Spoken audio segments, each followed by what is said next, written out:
Magandang araw po sa inyong lahat, mga minamahal na mga kapatid. Naway kayo po ay nasa mabuting kalagayan. At ngayon po tayo po ay sama-samang mag-aaral ng salita ng Diyos. Bago po natin simulan ang atin pong pag-aaral, tayo po muna ay manalangin. Ama namin ng tahanan po ay nasa itaasan ng malangit.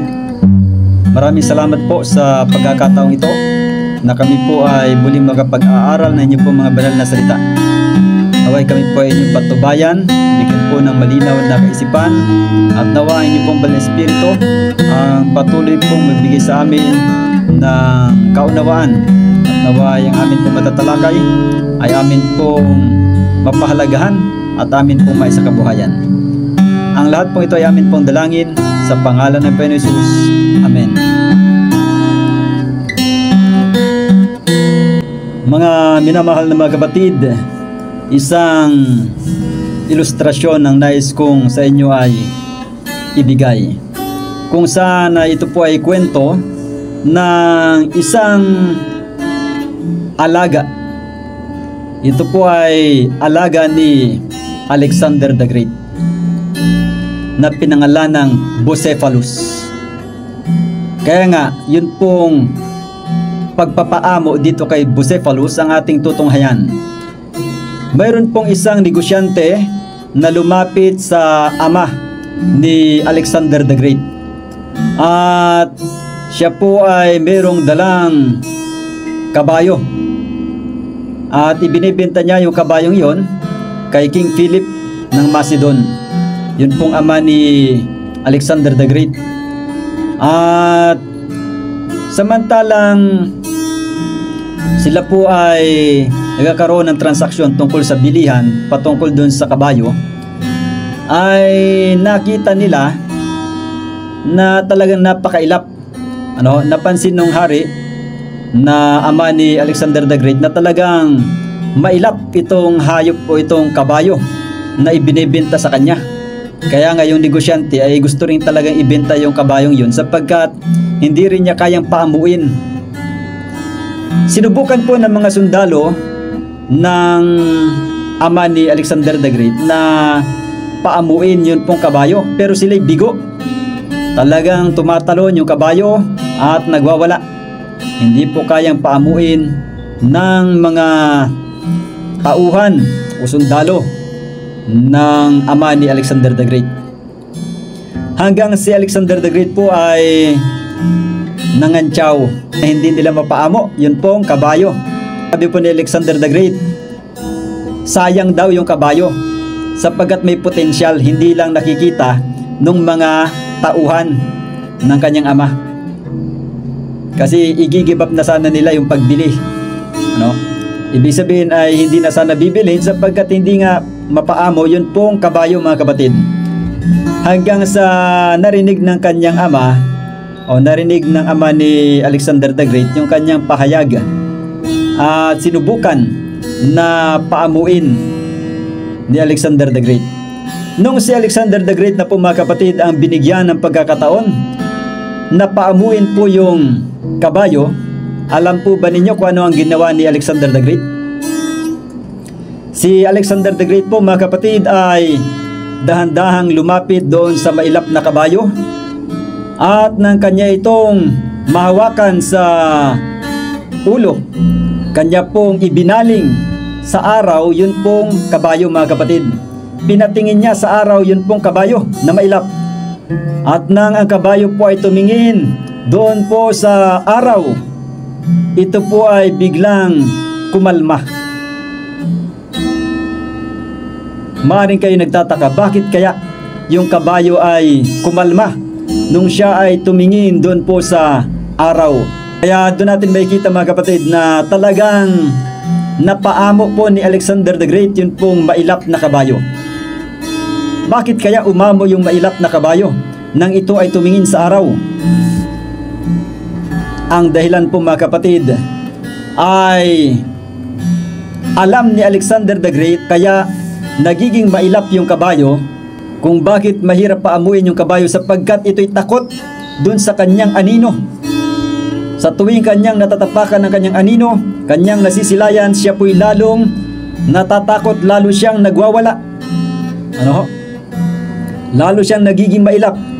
Subalit nang siya ay dahan-dahang nilapitan ni Alexander the Great at ng kanyang maibaling sa liwanag ng sikat ng araw, yun pong kabayo mga kapatid, ito po ay kaagad na kumalma. Kaya isang aral na atin po makikita mga kapatid, kapag ang mata ay naituon po sa liwanag, ay nagkakaroon po ng kahinahunan, kapayapaan. Kaya ang atin pong pag-aaral ngayon mga kapatid ay pinamagatang Looking to the Sun of Righteousness. Pagtingin sa araw ng katuwiran. Walang iba kundi ang atin pong Panginoon Hesus ang tinutukoy dito na araw ng katuwiran. At ang atin pong susing talata ay mababasa sa Malakias 4:2. Ang sabi po ay ganito: But unto you that fear my name shall the Son of Righteousness arise with healing in his wings, and ye shall go forth and grow up as cubs of the stall. Yan sabi dito sa Tagalog. Ngunit sa inyo na nangatatakot sa aking pangalan, ay sisikat ang araw ng katuwiran, na may kagalingan sa kaniyang mga pakpak, at kayo'y magsisilabas at magsisiluksong parang guya mula sa silungan. Kaya maliwanag po sa atin pong binasa mga kapatid na meron pong tinatawag na araw ng katuwiran, at ito ay capital letter, itong sun dito. Ito po ay hindi yung araw na ating nakikita na nakasisilaw sa ating mata, kundi ito po ay ang araw ng katuwiran. Walang iba kundi ang ating Panginoong Diyos, ang ating Panginoong Jesucristo, na meron pong dalang kagalingan sa ilalim ng kaniyang mga bagwis. Kagaya ng inahing manok na kinukupkup ang mga sisiw sa ilalim ng kanyang mga bagwis, ay ganon din po ang araw ng katuwiran na tayo po ay kanyang kinukupkup bilang kanyang mga anak. At pinagkakalooban tayo ng kagalingan. Step to Christ, page 68. Ang sabi rito, As the flower turns to the sun, that the bright beams may aid in perfecting its beauty and symmetry, so should we turn to the Sun of Righteousness, that heaven's light may shine upon us, that our character may be developed into the likeness of Christ. Kung paano raw po ang bulaklak na ito ay bumabaling sa araw, at nang sa ganon, ang maningning na sinag ng araw ay makatulong sa pagpapasakdal ng kagandahan at magandang hugis nito. Gayon din naman na tayo po ay dapat na tumingin o bumaling tungo sa araw ng katuwiran, nang sa ganoon ang liwanag ng langit ay maaring suminag sa atin, at nang sa ganoon ang atin pong ugali ay mabuo o mahubog ayon sa wangis ni Kristo. Yan po mga kapatid, alam natin kung ano yung bulaklak na palaging bumabaling sa araw. Yun pong tinatawag na sunflower.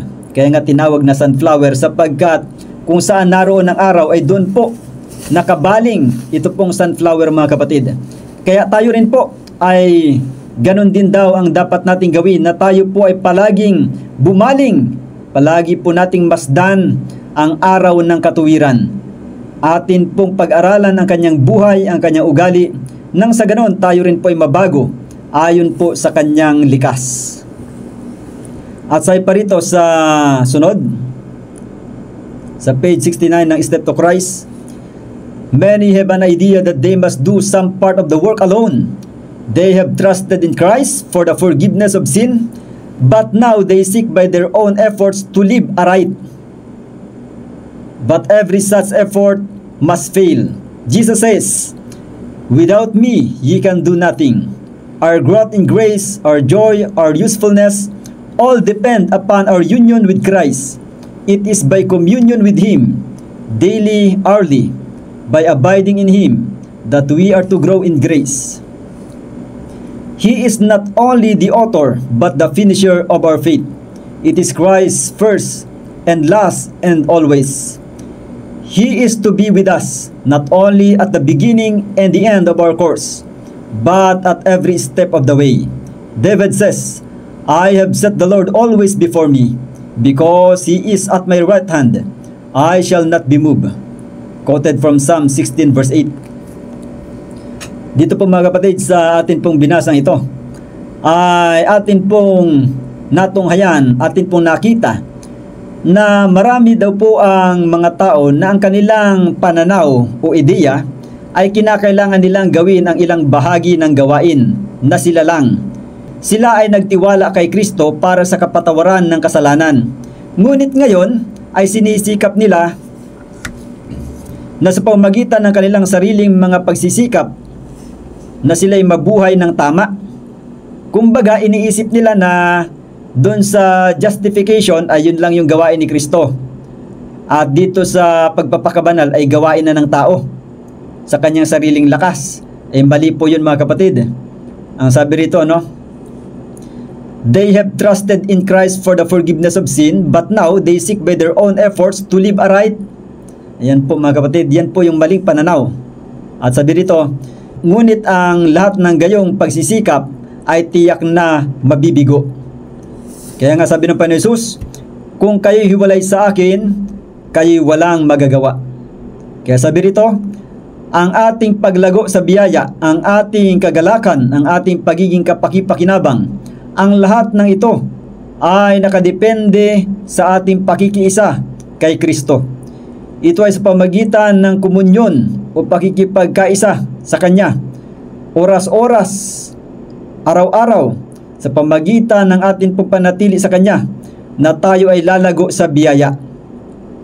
Hindi lamang Siya ang may akda, kundi Siya rin naman ang tagapagtapos ng ating pananampalataya. Si Kristo ang una at huli at palagi.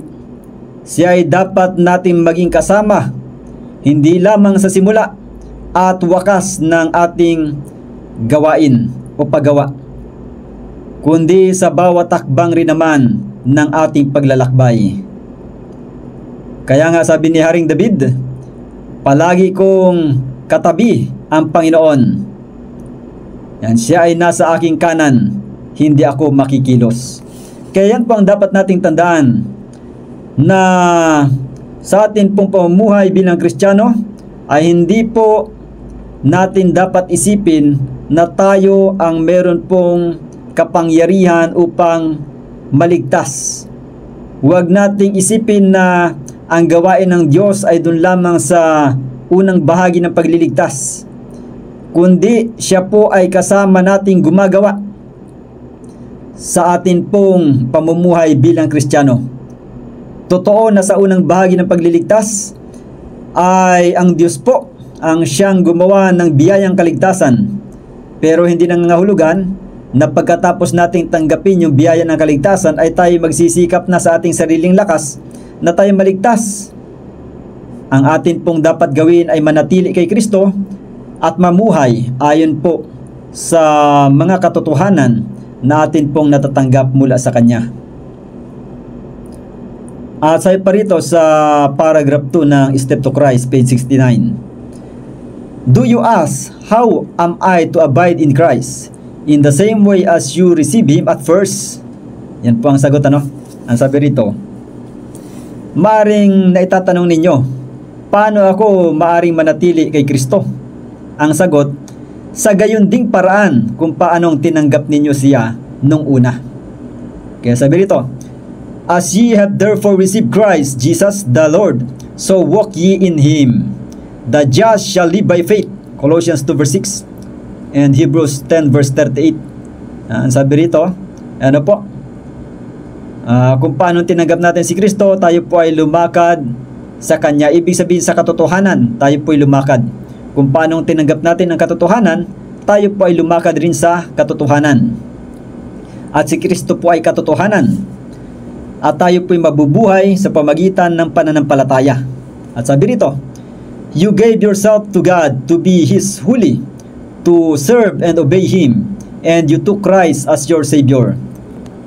You could not yourself atone for your sins or change your heart, but having given yourself to God, you believe that He, for Christ's sake, did all this for you.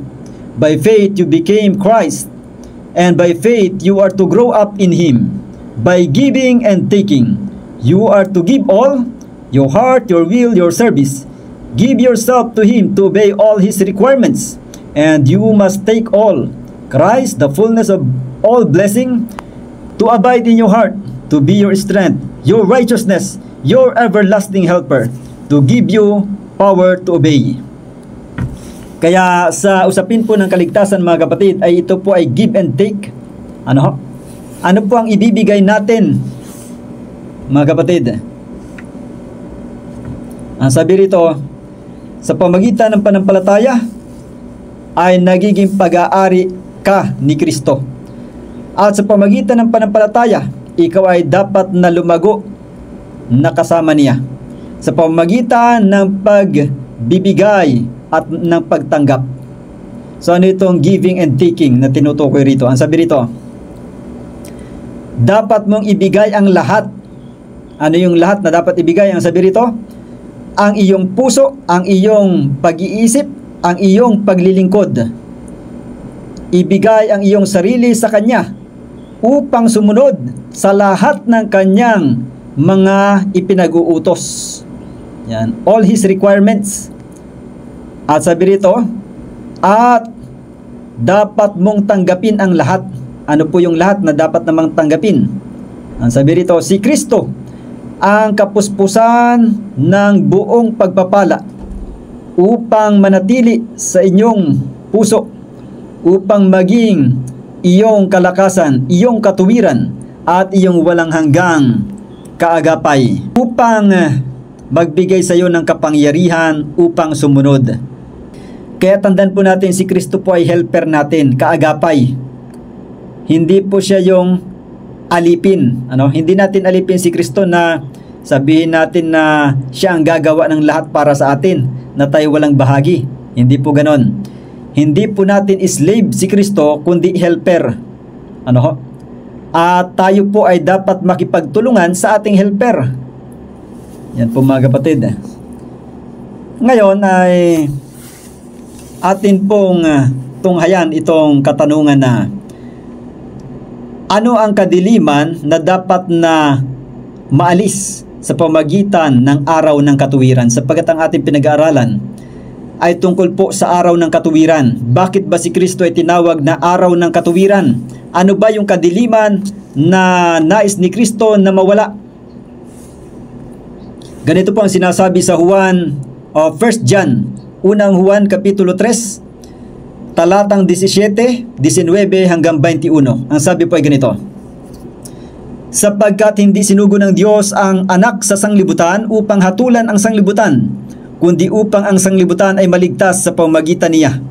At ito ang katulanan na parito ang ilaw sa sanglibutan, at inibig pa ng mga tao ang kadiliman kaysa ilaw, sapagkat masasama ang kanilang mga gawa.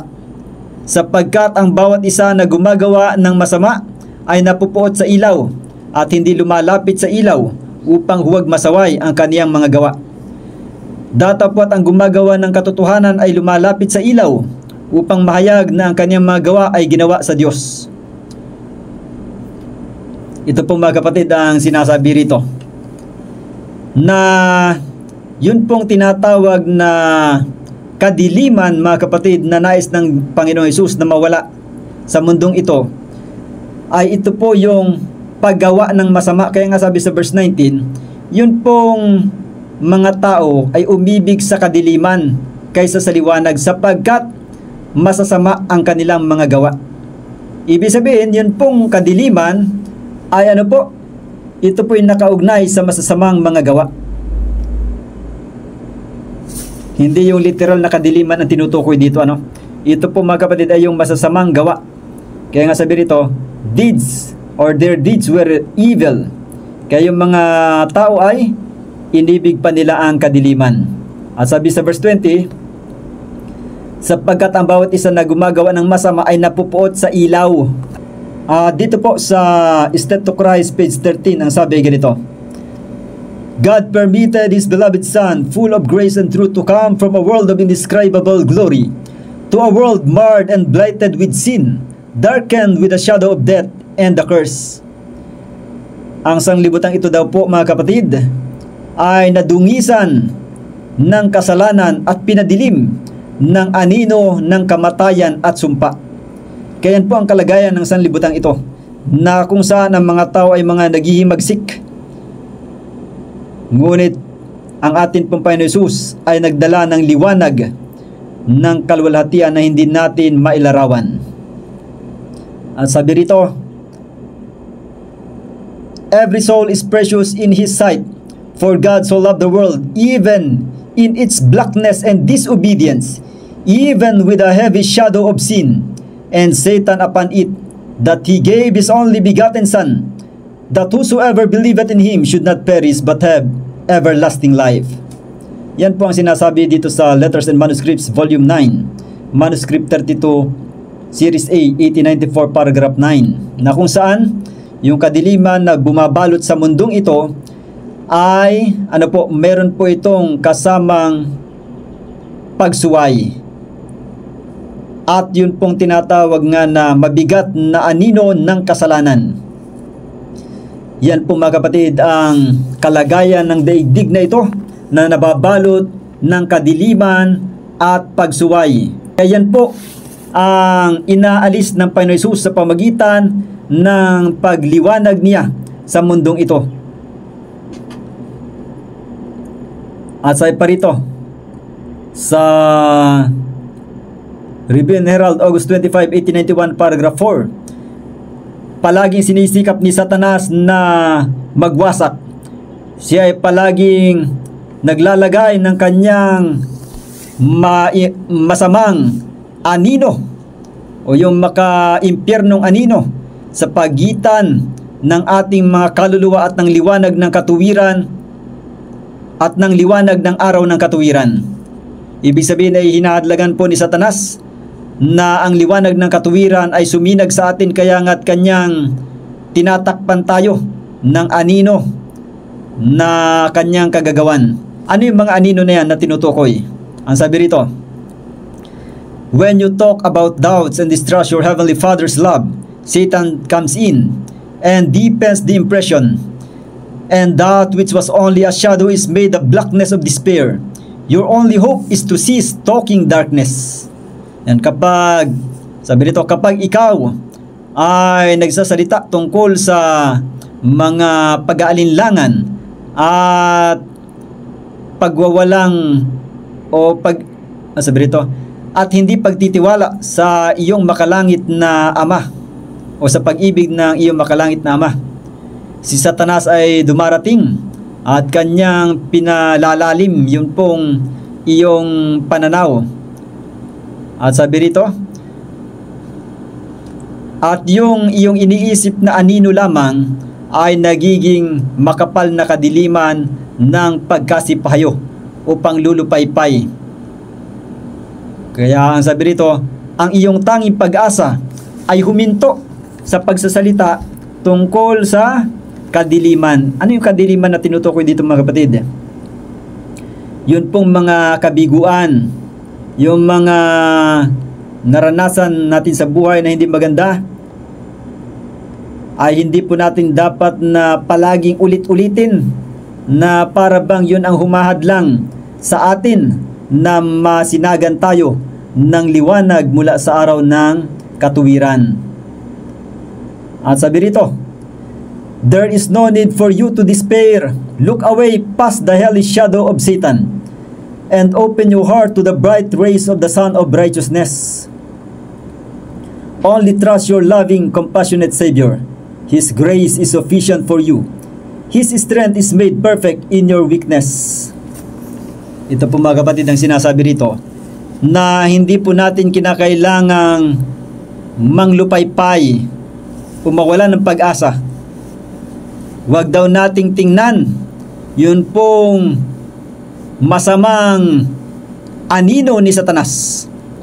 Sa halip ay atin pong buksan ang ating puso para sa maningning na sinag ng araw ng katuwiran. Ang atin lamang pong pagtiwalaan ay ating maibigin at maawaing tagapagligtas.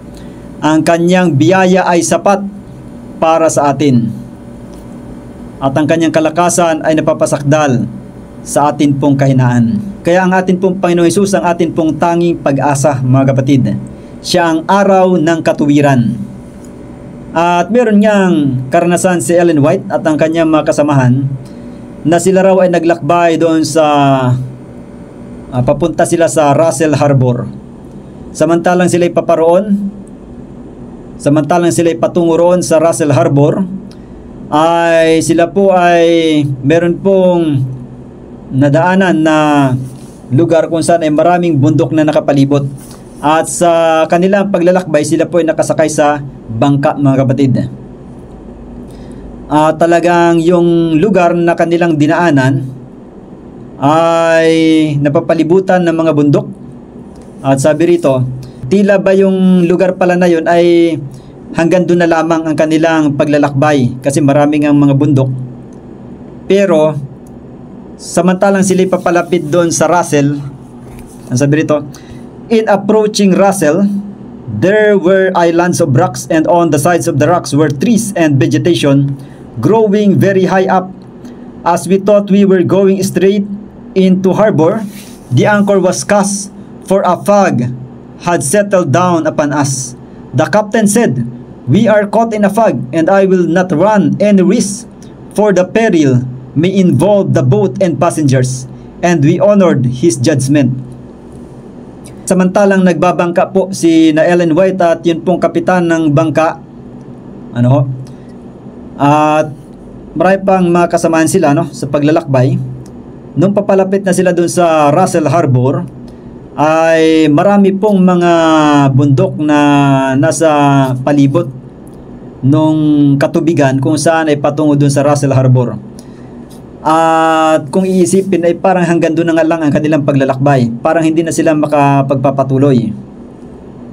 Ngunit samantalang sila ay nag-iisip na sila ay patungo doon sa harbor, doon sa madadaungan, ang ginawa ng kapitan ay ipinahagis po yun pong angkla, yung angkor. At nang may hagis po yung angkor, ay nagsabi yung kapitan, sabi niya, tayo ay nababalot ng hamog o yung fog. Kaya sabi rito, hindi tayo pwedeng magpatuloy sapagkat makapal yung hamog, mga kapatid, yung fog. At sabi niya ay ayaw niyang ilagay sa panganib ang buhay ng mga pasahero. Ganon din yun pong bangka. At iginalang naman ng mga pasahero yun pong pasya ng kapitan ng bangka. At isang oras sila na nakahinto sapagkat napakadilim. Ang fogs ay humahadlang sa kanilang pagbabangka. Hindi makapenetrate yun pong sikat ng araw. Hanggang samantalang sila po ay naghihintay, mga kapatid. Ang sabi rito, then the musicians who were to leave the boat at this place entertained the impatient passengers with music, well selected and well rendered. It did not jar upon the senses as the previous evening, but was soft and really grateful to the senses, because it was musical. Between 8 and 9 o'clock the fog lifted. The sun had penetrated through it, and it was wonderful how rapidly most of the fog was swept away, leaving the harbor clear and perfectly safe to be entered by the boat. Ayan, doon po sa karanasan nila, inabot sila ng 1 oras at talagang napakakapal po ng hamog o yung fogs. At samantalang naghihintay sila at marami nang naiinip, ay meron namang mga musikero doon at ang ginawa nila, sila po ay tumugtog. At samantalang sila tumugtog ay napawi ang lungkot ng mga tao at sila po ay naginhawahan. At dito, sabi rito ay nawala din naman yung fogs at yun pong araw, mga kapatid, ay nakapenetrate na. Tumagos na po yung sikat ng araw. Ngayon, ang sabi rito, sila'y nakapagpatuloy sa kanilang paglalakbay sapagkat naging maliwanag na yun pong ruta. At sabi ni Ellen White, I called to mind how many times this very symbol had been realized in our Christian experience. We dared not venture in a midst of perplexity, and were obliged to stand still and see the salvation of God. The words from the living oracles teach us that when tried and tempted and surrounded with difficulties, the safe course for us to pursue is to patiently wait, to be of good courage, and to commit the keeping of soul and body to God. Kaya dito po mga kapatid ay sinasabi na yun pong karanasang iyon ng kanilang paglalakbay doon po sa katubigan ay nagpapaalala rin sa atin na kung saan hindi tayo dapat manghas na tumuloy sa paglalakbay kung tayo nababalot ng mga kagulumihanan, ng mga hamog ng kagulumihanan na nagpapadilim sa atin pong paningin at hindi natin makita ng malinaw ang hinaharap. Sa ganong sitwasyon, ang sabi rito, tayo po ay mag-stand still. Tayo po ay sandaling tumindig o sandali lang tayong huminto at atin pong tingnan o hintayin ang pagliligtas ng Diyos. At sabi rito, ang mga salita mula sa buhay ng mga kasulatan ay nagtuturo sa atin na kapag sinusubok at natutukso at napapalibutan ng mga suliranin ang ligtas na hakbang o gawain para sa atin, ay atin pong gawin na may pagtitiyagang maghintay at tayo po ay magkaroon ng lakas ng loob at atin pong ipagkatiwala ang ating kaluluwa at katawan sa Diyos. Yan po ang atin pong ligtas na dapat gawin mga kapatid. Kaya sa parito, this is the only safe course for any one of us to keep our minds and hearts by faith stayed upon Jesus Christ, the Son of Righteousness. Ito ang tanging tiyak na magagawa natin na atin pong panatilihin na nakatuon kay Jesucristo ang ating isipan at puso. Ituon po natin kay Jesucristo na siyang araw ng katuwiran. At sabi rito, watch and pray, and the bright beams from the Sun of Righteousness will disperse the fog and clouds and shine in its brightness more precious, more clear to our spiritual senses than if there had been not to interpose between Jesus and our souls. We could show our trust and confidence in the Sun of Righteousness that, though hidden for a moment, it would again appear. Yan po, magandang mga pahayag ito mga kapatid, na kung saan sa mga sitwasyon o mga pangyayari na kung saan ay tila mayroong humahadlang at nagiging sagabal, nagbibigay ng malabong pananaw sa pagitan natin at ni Kristo. Ang sabi rito, tayo po ay magbantay at manalangin at ang maningning na mga sinag mula sa araw ng katuwiran ang siyang magpapalayas sa hamog at mga kaulapan. At ito'y sisinag sa kaningningan nito ng higit at higit patungo sa ating espiritual na pagkadama, na kung saan ay wala ng sagabal. Malinaw na natin makikita ang ating Panginoon Hesus kung ang araw ng kanyang katuwiran o kung ang sinag ng kanyang katuwiran ay magpapalaya sa mga hamog o mga kaulapan na nagpapadilim sa ating landas. Kaya sabi rito, maaari nating may pakita ang ating pagtitiwala sa araw ng katuwiran, kagaya ng sikat ng araw na sa maikling panahon ay nakukubli sa tao dahil sa sama ng panahon. Ngunit paglipas ng bagyo, paglipas ng unos ay meron pong sikat ng araw na atin pong masisilayan. Kaya ganoon din po sa buhay Kristiyano, na bagaman meron pong mga suliranin, mga pagsubok, at maaring ito'y resulta rin ng atin pong pagiging masuwayin, ngunit kung tayo po'y meron pagnanais na atin pong patuloy na tingnan ang liwanag mula sa araw ng katuwiran, tayo po'y maghintay lamang at atin pong patuloy na masdan ang sikat ng araw sa kabila ng mga humahadlang ng mga alapaap. At paglipas ng mga alapaap na ito ay masisilayan natin ang maningning na sikat ng araw. Meron pong pag-asa sa kabila ng mga suliranin sa buhay. At anumang mga lalang ng dyablo na humahadlang sa atin, lahat ng ito ay mapapawi sa pamagitan ng ating Panginoon. Kaya ang sabi rito, our work was to wait on the Lord and stay our souls upon our God, and we are not to become impatient and rash and presumptuous, and be of that class whom the Lord describes as, behold, all ye that kindle a fire, that compass yourselves about with sparks, walk in the light of your fire, and in the sparks that ye have kindled. Yan, ito po mga kapatid, yun pong babala sa atin, na kung hindi natin nakikita yung sinag mula sa araw ng katuwiran, ay huwag tayong lumikha ng ating sariling apoy na sumisimbolo sa ating sariling katuwiran. Ang atin pong dapat na asahan at pagkatiwalaan ay yun pong katuwiran ng ating Panginoon Hesus. Dito sa Letters and Manuscripts, Volume 18, Letter 232, 1903, Paragraph 36. As the sunbeams penetrate to the remotest corners of the earth, so does the light of the Sun of Righteousness shine upon every soul.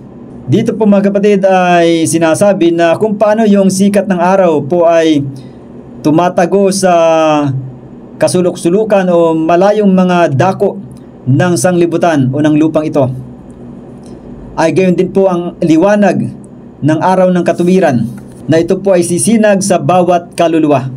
At sa parito, do not let Satan accomplish his purpose to keep you in the chamber of darkness and shadow, where the bright beams of the Sun of Righteousness do not penetrate.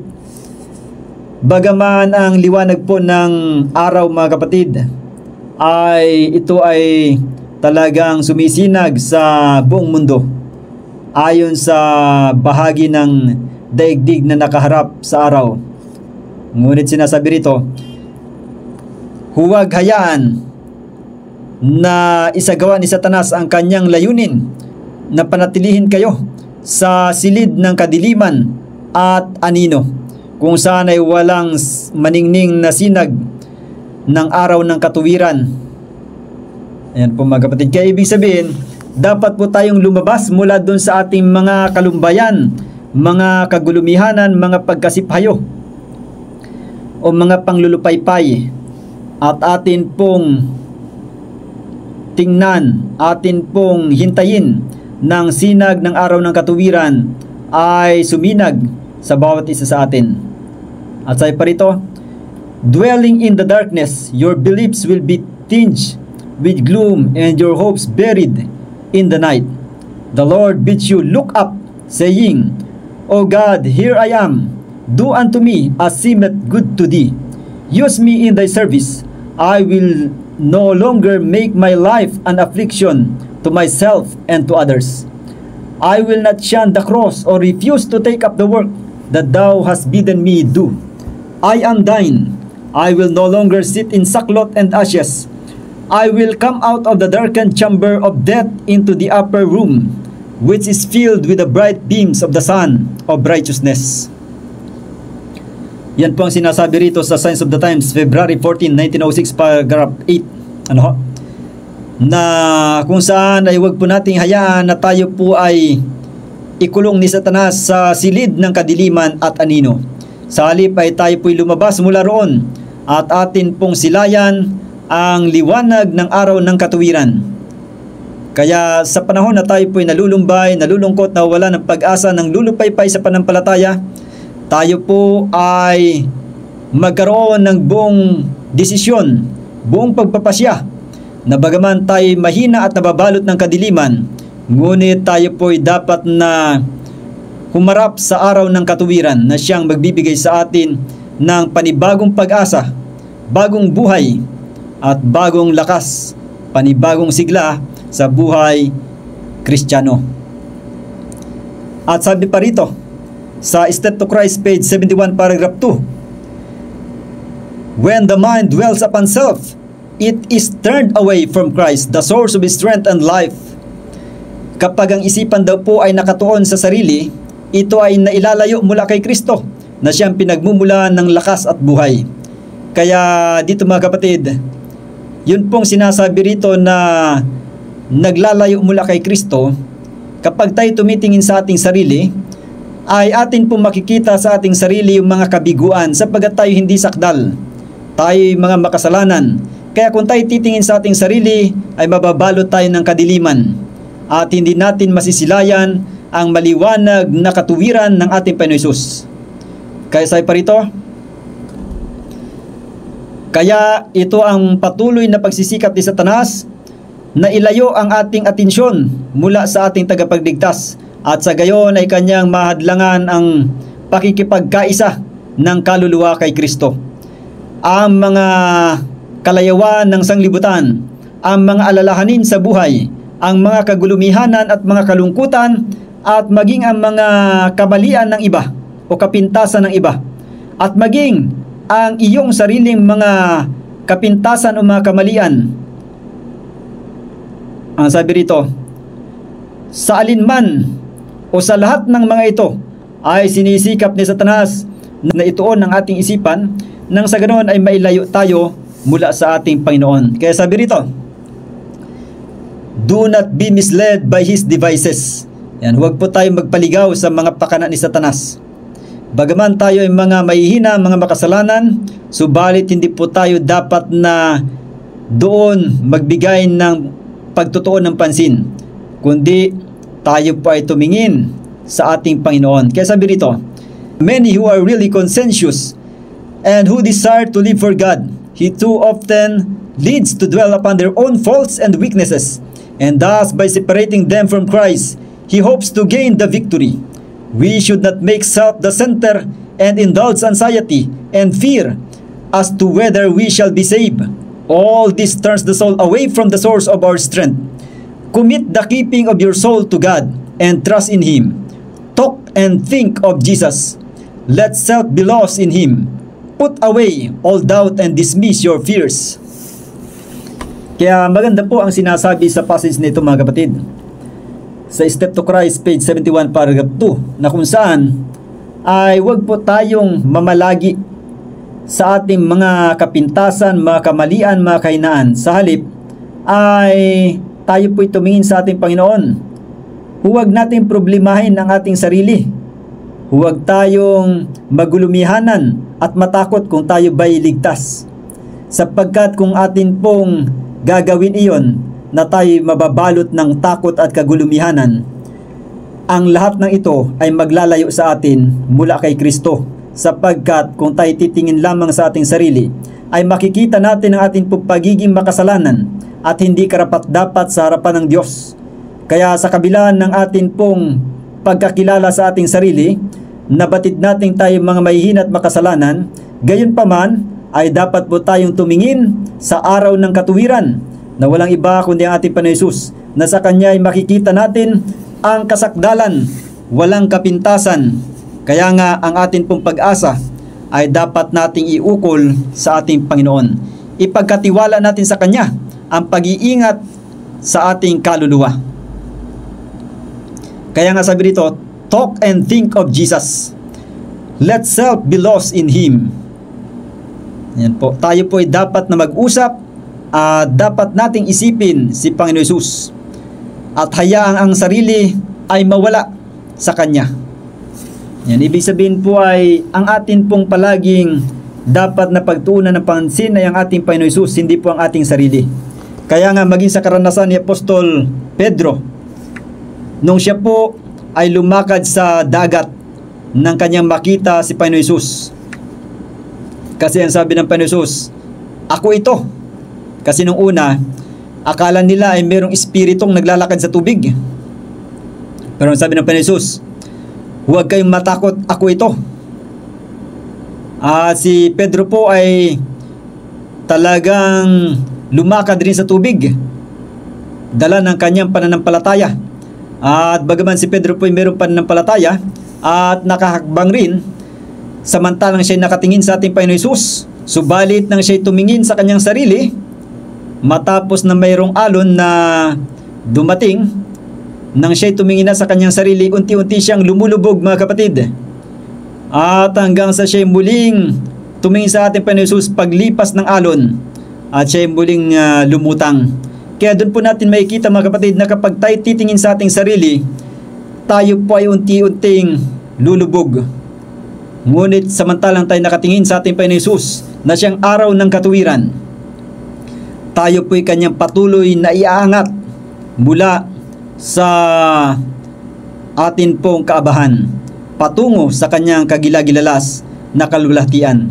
Kaya yan po, mga kapatid, ang atin pong maunawaan tungkol dito, na ang atin pong dakilang Diyos, ang atin pong Panginoon Jesus, ay naparito upang alisin ang mga sagabal, itong mga hamog ng kadiliman, at maging ang mga anino ng kadiliman na likha ng dyablo ay nais ng Diyos na pawiin upang ang liwanag ng katuwiran ng Panginoon Jesus ay suminag sa bawat isa sa atin. At yun pong tinatawag na kadiliman sa mundong ito na nais alisin ng Panginoon Jesus, ayun pong pagsuway natin ang nabasa kanina sa aklat ng Juan. Kaya nga, ang Panginoon Jesus na siyang araw ng katuwiran ay puspos ng biyaya at katotohanan. At siya po bilang araw ng katuwiran ay kanya pong pinapawi, inaalis ang pagsalangsang ng tao. Kaya sa bawat isang makikipagkaisa o makikipagtulungan sa atin pong Panginoon ay meron pong katiyakan ng kaligtasan mula sa kapangyarihan ng kasalanan. Kaya ang sunod nating tunghayan ay itong katanungan na paano sumisinag ang araw ng katuwiran na mayroong kagalingan sa ilalim ng kanyang mga pakpak. Ang sabi rito sa The Desire of Ages, page 261, paragraph 3.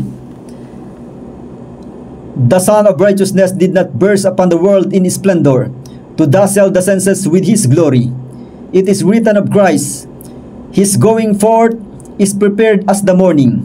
Quietly and gently, the daylight breaks upon the earth, dispelling the shadow of darkness and waking the world to life. So did the Son of Righteousness arise, with healing in His wings.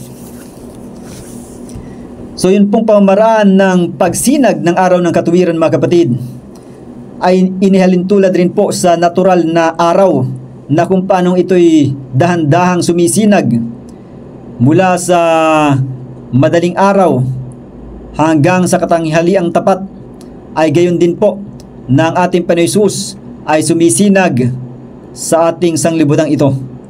Hindi po bigla ang pagsinag. Kaya sa bawat tao, ang liwanag po ay unti-unting lumalago. Kaya ganun po ang paglago ng Kristiyano, unti-unti. Kaya yun yung sinasabi sa aklat ng Kawikaan, but the path of the just is as the shining light that shineth more and more unto the perfect day. At sinasabi pa po rito, mga kapatid, Christ Object Lesson, page 113, paragraph 1. We need the enlightenment of the Holy Spirit in order to discern the truths in God's Word. The lovely things of the natural world are not seen until the sun, dispelling the darkness, floods them with its light. So the treasures in the Word of God are not appreciated until they are revealed by the bright beams of the Sun of Righteousness. Yan, maganda pong ilustrasyon ang ginamit dito, mga kapatid, na kung paano raw na ang mga bagay sa mundong ito ay hindi natin makita ng mabuti. Hindi natin makita yung kagandahan ng mga bagay sa kalikasan sa panahong madilim. Ngunit pagdating ng araw, pagsikat ng araw, ay itinataboy nito ang kadiliman at pinupuno ng liwanag ang sanglibutan.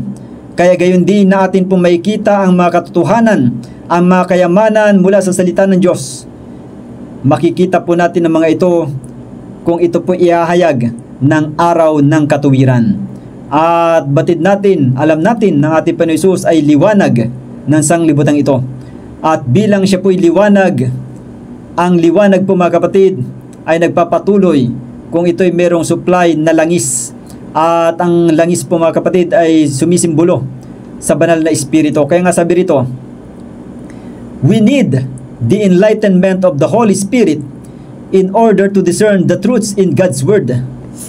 Yan ang ating Panginoon Jesus ay tinawag niyang word verbo ng Diyos. Ano ho?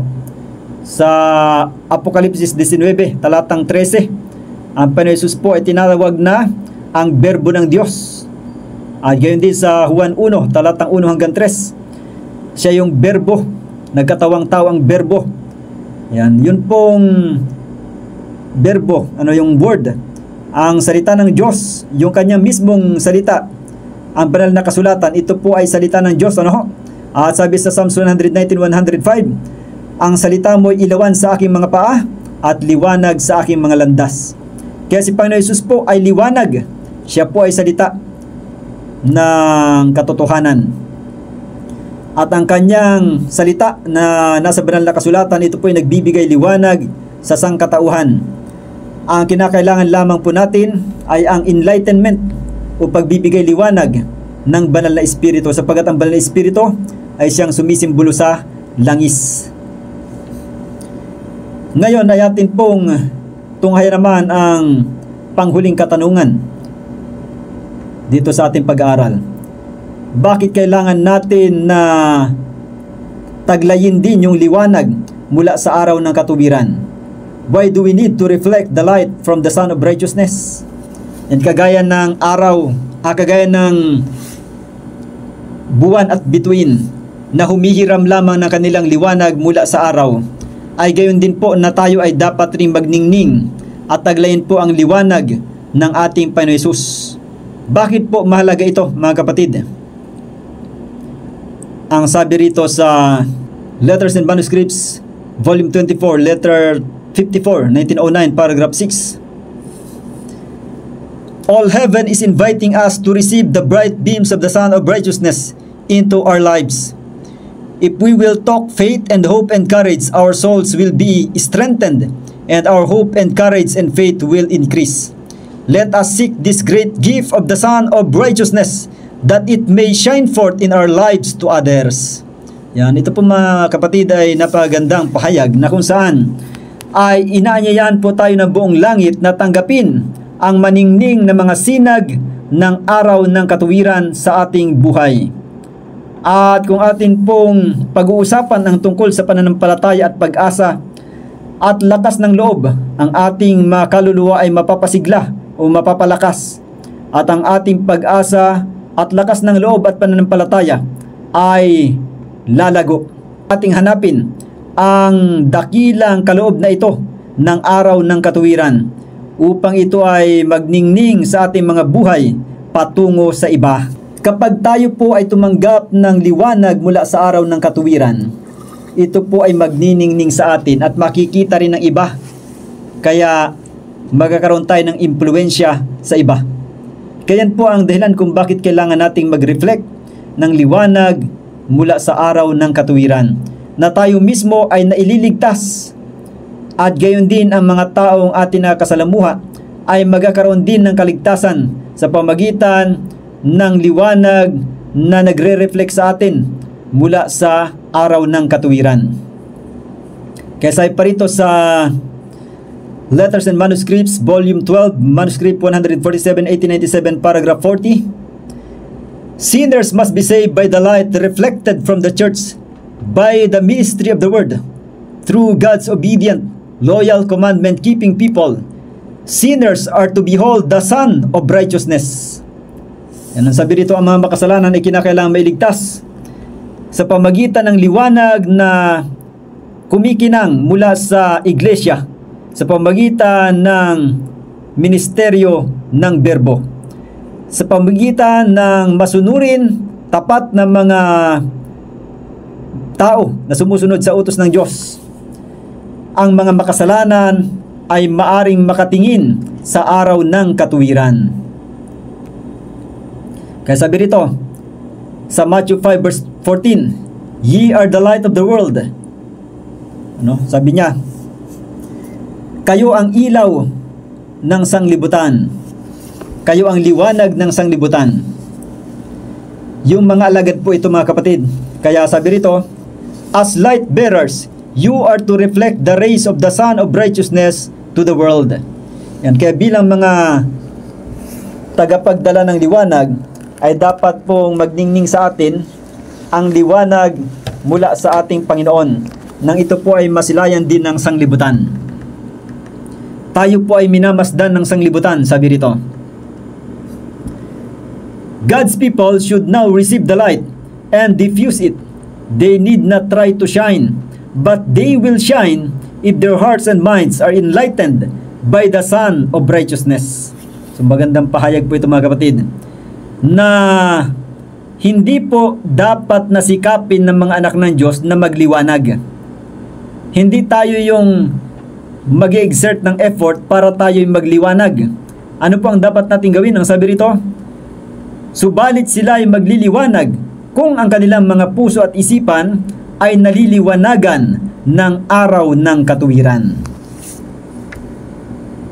Kaya ang sikreto po mga kapatid, upang tayo magliwanag sa sanglibutan, ay atin pong buksan ang ating puso't isipan na ito po ay makatanggap ng sinag ng liwanag mula sa araw ng katuwiran. Paano po yun mangyayari? Kinakailangan nating mag-aral ng salita ng Diyos, sapagkat ang salita ng Diyos ay liwanag, ito ay ilaw. At hindi lang dapat na tanggapin yung ilaw, kinakailangan po natin ng langis na siyang sumisimbolo sa banal na espiritu. Kaya tayo po'y dapat na maging daluyan ng liwanag. At sabi pa rito, the brightness will appear, for every true disciple is bound to make Christ appear to the world as the sin-pardoning Savior. Yan, kapag nagliliwanag po sa ating buhay, yun pong liwanag ng ating Panginoon Hesus, yung liwanag ng kanyang katuwiran. Ang sabi rito, ang kaningningan ay mahayag, sapagkat ang bawat disipulo ay merong tungkulin na si Kristo po ay ipahayag sa sanglibutan bilang tagapagligtas na nagpapatawad sa kasalanan. At sabi pa, sa Signs of the Times, September 11, 1893, paragraph 2, every soul truly converted to God will be a light in the world. Bright, clear rays from the Son of Righteousness will shine forth through human agents who use their entrusted ability to do good, for they will cooperate with heavenly agencies and labor with Christ for the conversion of souls. The Son of Righteousness, shining in their hearts, will shine forth, enlightening and blessing others. Yun pong tunay na nahikayat ng mga tao ay magiging liwanag din po sa sanglibutan. At ang liwanag ng araw ng katuwiran ay sisinag sa kanilang mga puso hanggang sa ito'y suminag rin at magliwanag bilang pagpapala sa iba. Kaya sabi pa rito, unless the church is the light of the world, it is darkness. At maliban ang iglesia ay maging liwanag ng sanglibutan, ito ay kadiliman. Kaya paano po tayo magliliwanag sa sanglibutan? Ang sabi sa sunod na pangungusap, but of the true followers of Christ it is written, we are laborers together with God. Ye are God's husbandry. Ye are God's building. Yan po, tayo po ay dapat na maging kamanggagawa ni Kristo o ng Diyos upang tayo po ay maging liwanag ng sanglibutan.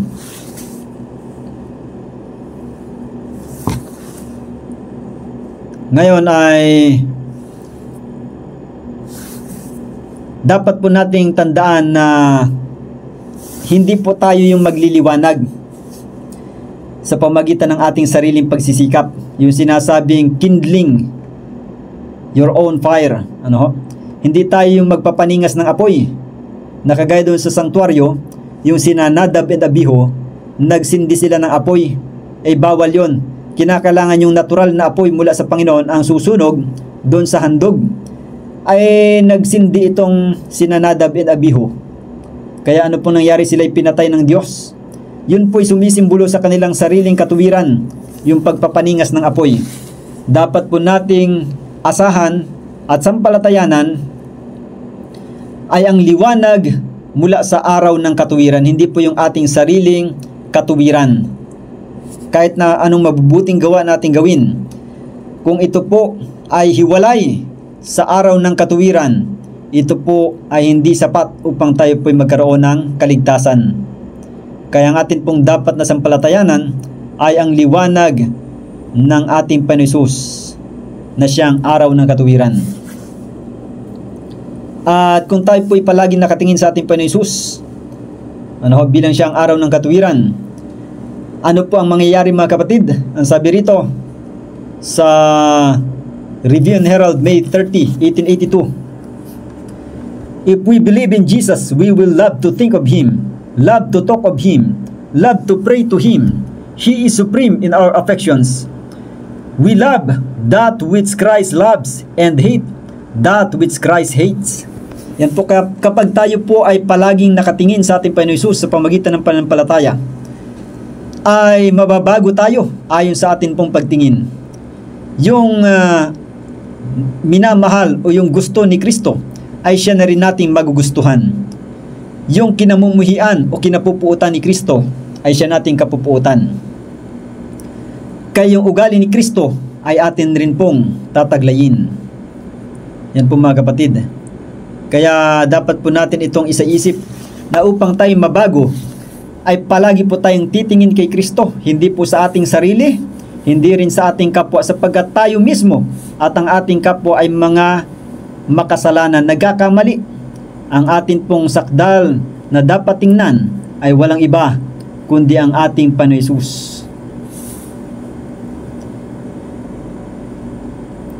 Ngayon, basahin natin itong nakasaad sa Juan 8:12. Muli ngang nagsalita sa kanila si Jesus na sinasabi, "Ako ang ilaw ng sanglibutan. Ang sumusunod sa akin ay hindi lalakad sa kadiliman, kundi magkakaroon ng ilaw ng kabuhayan." Kaya kung tayo po'y tumitingin sa ating Panginoon Hesus, mga kapatid, tayo po na sumusunod sa Kanya ay hindi po dapat magpatuloy sa paglakad sa kadiliman, kundi tayo po'y dapat na lumakad sa liwanag. Kaya nga ang pagliligtas po ng ating Panginoon Hesus ay hindi nagpapahintulot na tayo manatiling nasa kadiliman o sa pagsuway. Ang pagliligtas ng Panginoon Hesus ay ang pagliligtas kung saan ay Kanyang tinutulungan tayo na sumunod sa Kanya bilang mga anak ng liwanag. Kaya nga sabi sa Juan 12, talatang 36 at 46, samantalang nasa inyo ang ilaw, ay magsisampalataya kayo sa ilaw, upang kayo'y maging mga anak ng ilaw. Ang mga bagay na ito'y sinalita ni Jesus at siya'y umalis at nagtago sa kanila. Yan yung mga kausap ni Kristong mga Hudyo ito, sinabihan niya na kung nais nila maging anak ng liwanag, ay dapat silang sumampalataya sa liwanag o sa ilaw. Sa verse 46, ang sabi ganito, "Ako'y naparito na isang ilaw sa sanglibutan, upang ang sinumang sumampalataya sa akin ay huwag manatili sa kadiliman." Yan po mga kapatid ang layunin ng ating Panginoon Hesus, na tayong mga sumasampalataya sa Kanya ay huwag nang magpapatuloy pa sa paggawa ng masama o sa kadiliman. Nais niyang tayo ay mamuhay sa bagong buhay na puspos ng liwanag at katotohanan. Kaya bilang huling passage, ito po ang ating babasahin. Sa Step to Christ, page 70, paragraph 2. "A life in Christ is a life of restfulness. There may be no ecstasy of feeling, but there should be an abiding, peaceful trust. Your hope is not in yourself, it is in Christ. Your weakness is united to His strength, your ignorance to His wisdom, your frailty to His enduring might. So, you are not to look to yourself, not to let the mind dwell upon self, but look to Christ. Let the mind dwell upon His love, upon the beauty, the perfection of His character. Christ in His self-denial, Christ in His humiliation, Christ in His purity and holiness, Christ in His matchless love. This is the subject for the soul's contemplation. It is by loving Him, copying Him, depending wholly upon Him, that you are to be transformed into His likeness. Maganda po mga kapatid ang pahayag na ito. Na ang buhay na kay Kristo ay buhay ng kapahingahan. Hindi tayo yung gagawa sa ating sariling lakas, kundi si Kristo ang gumagawa sa atin. Dapat nating pasanin yung pamatok. Kaya nga sabi niya, "Come unto me, all ye that labor and are heavy laden, and I will give you rest." Ngayon, kapag ibinigay sa atin yung rest na kanyang iniaalok, ano po ang gagawin natin? Meron pong karugtong pa. Ang sabi doon, "Take my yoke upon you and learn of me." Yan, kaya kung tatanggapin po natin yung rest o restfulness na inialok po ni Kristo, ay dapat po nating pasanin yung kanyang pamatok. Kailangan po tayong mamuhay ayon po sa katotohanan, ayon sa liwanag na nais niyang suminag sa ating buhay. Kaya upang mapawi ang kadiliman, ang mga pagsalangsang, upang ito ay hindi maghari sa ating buhay, ay dapat nating paghariin ang liwanag ng katotohanan. Tayo po'y lalakad sa katotohanan sa pagsunod sa mga alituntunin na nais ng Diyos na makita sa ating buhay. Kaya ganyan po ang pagliligtas ng ating Panginoon Hesus. At sa patuloy nating pagtingin sa ating Panginoon Hesus, sa kanyang kasakdalan, sa kanyang kapakumbabaan, sa kanyang kadalisayan at kabanalan, sa kanyang di masukat na pag-ibig, sa patuloy nating pagbubulay-bulay tungkol po sa paksang ito, atin po siyang makukupya at tayo po'y mababago ayon sa kanyang likas. Kaya nawa ang atin pong pag-aaral na ito mga kapatid ay naging maliwanag sa bawat isa atin na tayo po'y walang sariling katuwiran na ating may pagmamalaki, kundi ang katuwiran ni Kristo ay dapat nating patuloy na masdan, sapagkat sa kanyang katuwiran ay wala tayong masisilayan na anumang kapintasan. Kaya upang tayo po'y magsigaling mula sa atin pong mga pagiging makasalanan at mga mahihina, tayo po'y dapat na tumingin sa ating Panginoon Hesus na siya ang pinagmumulan ng liwanag ng katuwiran at siyang magbibigay sa atin ng kalusugang espiritual at maging sa pisikal. Kaya nawa, tayo po'y napagpala ng ating pag-aaral sa araw na ito. At bilang pagtatapos, tayo po ay manalangin. Ama namin, ang tahanan po ay nasa itaasa ng mga langit, maraming salamat po sa mga mensahe na amin pong natunghayan. Naway ito po'y maikintal sa amin puso at isipan. At naway ang liwanag ng katuwiran ang siyang maghari sa amin pong mga buhay. Naway kami po inyong patuloy na gabayan at tulungan na sumunod po sa inyo pong banal na kalooban. Ipagpatawad na po ang amin pong mga pagkulang pagkasala.